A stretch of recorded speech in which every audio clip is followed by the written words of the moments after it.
Hello student, नमस्कार। स्वागत करता हूं आप सभी का एक बार फिर से आपके अपने YouTube चैनल आरपीएससी अड्डा पर। अगर आप बिहार में रहते हैं और तैयारी कर रहे हैं BPSC ARO assistant revenue and account officer की, तो गाइस बार बार आपको इस वैकेंसी की इंपॉर्टेंस बताई जा रही है, क्योंकि नोटिफिकेशन आने के बाद हर हाल में आप इस अपने माइंड को मेकअप कर लें कि ये फॉर्म हर हाल में भरना है और ये जो अधिकारी का पद है जो हमें मिलने वाला है, इसे किसी भी हाल में नहीं छोड़ना है।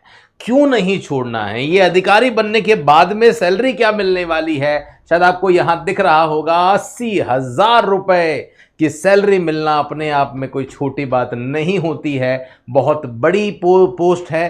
तो इस वीडियो में हम सभी चर्चा यहां पे डिटेल में करने वाले हैं इस वैकेंसी के बारे में, और कौन कौन से बहुत बड़ा सिलेबस है आपका, उस सिलेबस में से कौन कौन से ऐसे टॉपिक्स हैं जिसको हम अभी से पढ़ना शुरू करें तो हर हाल में हमारा सिलेक्शन हो ही जाएगा, उसके बारे में भी इस वीडियो में चर्चा हम करेंगे।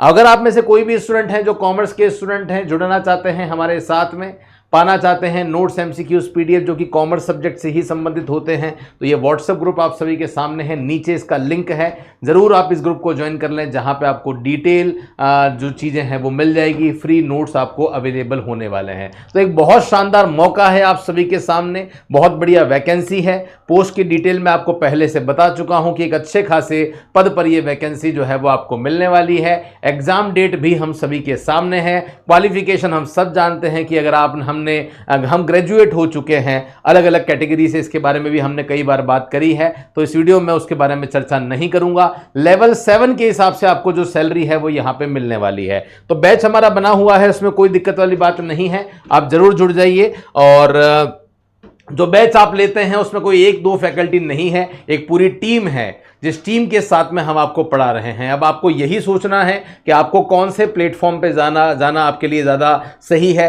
कि आप उस प्लेटफॉर्म पे जाएंगे जहां पे एक या दो फैकल्टी ही सारे सब्जेक्ट पढ़ा रही है, या आप ऐसी टीम के पास जाएंगे जो आज तक कई सिलेक्शन दे चुकी है और बहुत सारी फैकल्टी टीम का पैनल है। ओके, तो चलिए मैं सीधा आपको लेके जा रहा हूं यहां पे।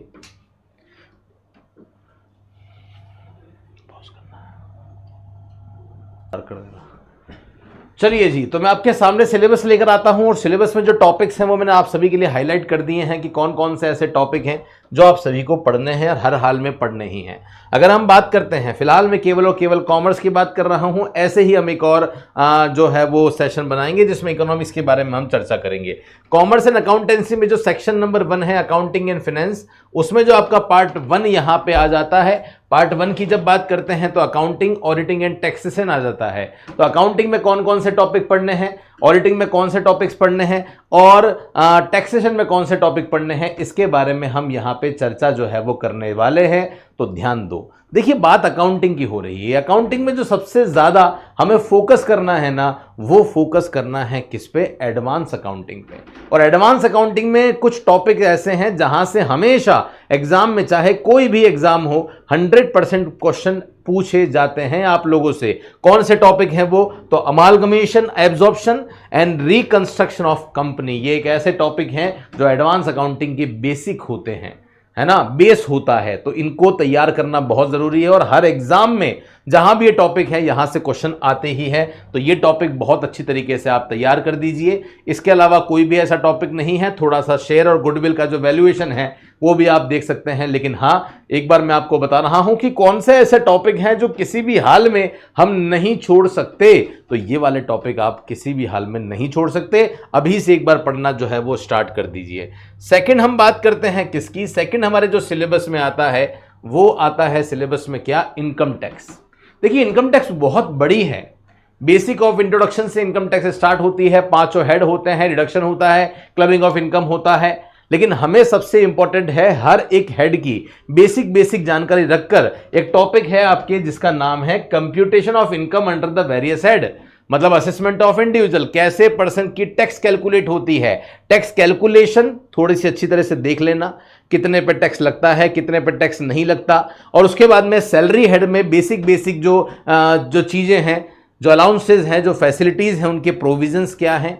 बिजनेस एंड प्रोफेशन में कैसे इनकम कैलकुलेट होती है, और इन्होंने साफ स्पेसिफिक डेप्रिसिएशन लिखा हुआ है। तो डेप्रीसिएशन में मैं ज्यादा हाईलाइट कर रहा हूं, डेप्रीसिएशन आप जरूर पढ़ के जाएं, है ना। कैपिटल गेन की बात करता हूं तो कैपिटल गेन में एक डिडक्शन होता है, वो डिडक्शन जो आपके होते हैं वो सेक्शन 54 में होते हैं। तो कैपिटल गेन में सेक्शन 54 के जो डिडक्शन है वो भी आप थोड़ा सा अच्छे से पढ़ के जाएं, मुझे लगता है ये भी थोड़ा सा आपके लिए कारगर हो सकता है।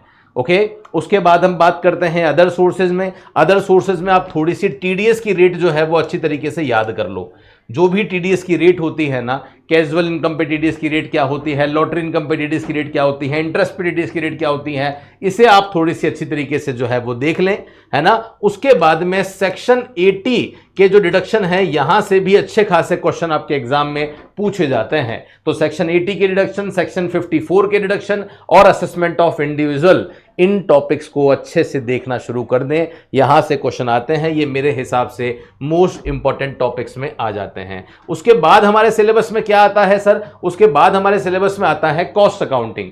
कॉस्ट अकाउंटिंग में कॉस्ट के बेसिक में जो कॉस्ट क्वालिफिकेशन होती है ना, सॉरी जो क्लासिफिकेशंस होती है, लागत का जो वर्गीकरण होता है, डायरेक्ट कॉस्ट कौन सी है, इनडायरेक्ट कॉस्ट कौन सी है, संक कॉस्ट कौन सी होती है, एब्जॉर्ब कॉस्टिंग कौन सी होती है, तो जो अलग अलग लागतें होती है, कॉस्ट होती है, वहां से अच्छे खासे क्वेश्चन एग्जाम में आ जाते हैं। और कॉस्ट में दो टॉपिक ऐसे होते हैं, एक तो यूनिट कॉस्टिंग, ध्यान रखना, एक टॉपिक होता है जो कॉस्ट का बेस होता है, जिसके बिना कॉस्ट में काम ही नहीं चलता, और वो टॉपिक है आपका कौन सा, वो टॉपिक है आपका यूनिट कॉस्टिंग। आपके सिलेबस में साफ अगर आप देखते हो तो यहां पे आपके मटीरियल, लेबर, ओवरहेड आपको नहीं पढ़ने, नहीं तो मैं आपको ये कहता कि जो एलिमेंट ऑफ कॉस्ट है वो भी आपके लिए इंपॉर्टेंट है, बट वो आपके सिलेबस में नहीं है तो वो आपको नहीं पढ़ने हैं। लेकिन आपके सिलेबस में मार्जिनल कॉस्टिंग और स्टैंडर्ड कॉस्टिंग है, और जिस सिलेबस में मार्जिनल स्टैंडर्ड कॉस्टिंग होती है वहां सबसे ज्यादा क्वेश्चन वहीं से आते हैं। एक टॉपिक आपका बजटरी कंट्रोल भी है, तो मार्जिनल कॉस्टिंग, स्टैंडर्ड कॉस्टिंग और बजटरी कंट्रोल, ये तीन टॉपिक आप कॉस्ट में बहुत अच्छे से कर लें, जहां से एग्जाम में क्वेश्चन जरूर आएगा। फिर हम बात करते हैं ऑडिट की। ऑडिट भी हालांकि बहुत बड़ा होता है। ऑडिट में ऐसे कौन कौन से टॉपिक हैं जो मोस्ट इंपॉर्टेंट है, तो उन टॉपिक में आप valuation and verification of asset, है ना, एसेट का वैल्यूएशन, एसेट का वेरिफिकेशन, ऑडिट के पावर, ऑडिट की ड्यूटी, ऑडिट की लायबिलिटीज, यहां से क्वेश्चन आते हैं, ऑडिट की रिपोर्ट। तो ये दो तीन टॉपिक मैंने ऑडिट के भी लिखे हैं, जहां से मेरा जो अनुभव है 13-14 सालों का, उसके बेस से बता रहा हूं कि ये टॉपिक आप बहुत अच्छे से करके ही जाएंगे। उसके बाद आपके जो सिलेबस में आता है टॉपिक, वो टॉपिक है, वो जो सब्जेक्ट है वो है फाइनेंशियल मैनेजमेंट। अब फाइनेंशियल मैनेजमेंट में कौन कौन से टॉपिक जो है वो बहुत इंपॉर्टेंट है। फाइनेंशियल मैनेजमेंट में एक आपको जो पढ़ना है वो इन्वेस्टमेंट डिसीजन, और इन्वेस्टमेंट डिसीजन में जो कैपिटल बजटिंग है ये आपको पढ़ के ही जाना है, बहुत इंपॉर्टेंट टॉपिक है। कैसे कैपिटल बजटिंग में जो अलग अलग प्रोजेक्ट होते हैं उसमें आप डिसीजन मेकिंग करते हैं। इसी के साथ में जो शॉर्ट टर्म कैपिटल होती है, लॉन्ग टर्म कैपिटल का जो डिसीजन होता है वो कैपिटल बजटिंग में होता है, और जो शॉर्ट टर्म कैपिटल होती है ना, जो फ्लेक्सिबल कैपिटल होती है उसका डिसीजन वर्किंग कैपिटल में होता है। तो एक कैपिटल बजटिंग और एक वर्किंग कैपिटल दोनों टॉपिक अच्छे से पढ़ के जाएं, साथ में कैपिटल स्ट्रक्चर भी अच्छे से पढ़ के जाएं कि इक्विटी का सिलेक्शन करना है, प्रेफरेंस का करना है, या डिवेंचर आपके लिए यूजफुल है, और उसके बाद में एक डिविडेंड पॉलिसी है। ये चार टॉपिक मेरे हिसाब से मोस्ट इंपॉर्टेंट है, जो को आपको फाइनेंशियल मैनेजमेंट के सब्जेक्ट में अच्छे से देख के जाने हैं। उसके बाद में आपका जो सब्जेक्ट आ जाता है वो इकोनॉमिक्स आ जाता है।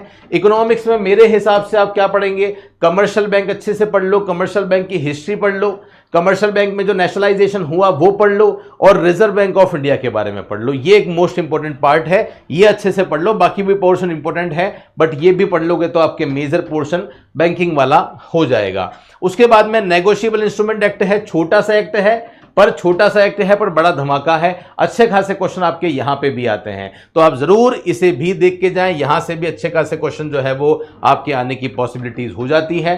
तो गाइज ये मैंने आपको जो कॉमर्स का पेपर है ना, कॉमर्स के जो स्टूडेंट हैं उनको क्या क्या टॉपिक्स पढ़ने हैं, कहां से अपनी शुरुआत करें, वो मैंने आपको बता दिया है। जितने सब्जेक्ट मैंने आपको बताए, हर सब्जेक्ट की एक अलग फैकल्टी आपको मिल जाती है। मनोज शर्मा सर जो हैं, जो खुद असिस्टेंट प्रोफेसर हैं, ये कॉस्ट अकाउंटिंग आपको पढ़ा रहे हैं।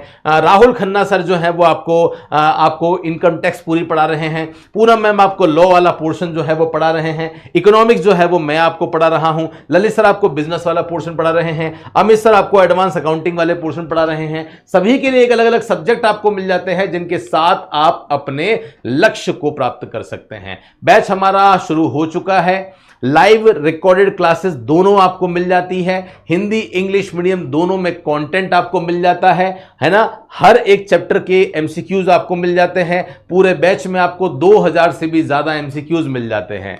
फिर भी कोई डाउट है, कोई समस्या है तो आप हमसे जुड़ सकते हैं। जो बैच आप लेंगे वो 100% क्वालिटी वाला होगा। फीस आपको ज्यादा लग रही होगी, लेकिन सिलेक्शन रेशो देखोगे, हमारा कंटेंट देखोगे तो आपको लगेगा कि पूरा पैसा वसूल है। तो एक बार जरूर हमें आप मौका देके देखें। कोई भी डाउट है कोर्स से संबंधित तो इस नंबर पे कॉल करेंगे, और एप्लीकेशन में कोई टेक्निकल इशू आ रहा है तो आप हमें इस नंबर पे कॉल करेंगे। मेरे साथ में सेशन में बने रहने के लिए बहुत बहुत धन्यवाद। मिलता रहूंगा मैं आपसे इसी प्रकार इसी तरह से इंपॉर्टेंट सेशन में। तब तक के लिए धन्यवाद। जय हिंद, वंदे मातरम, बाय बाय।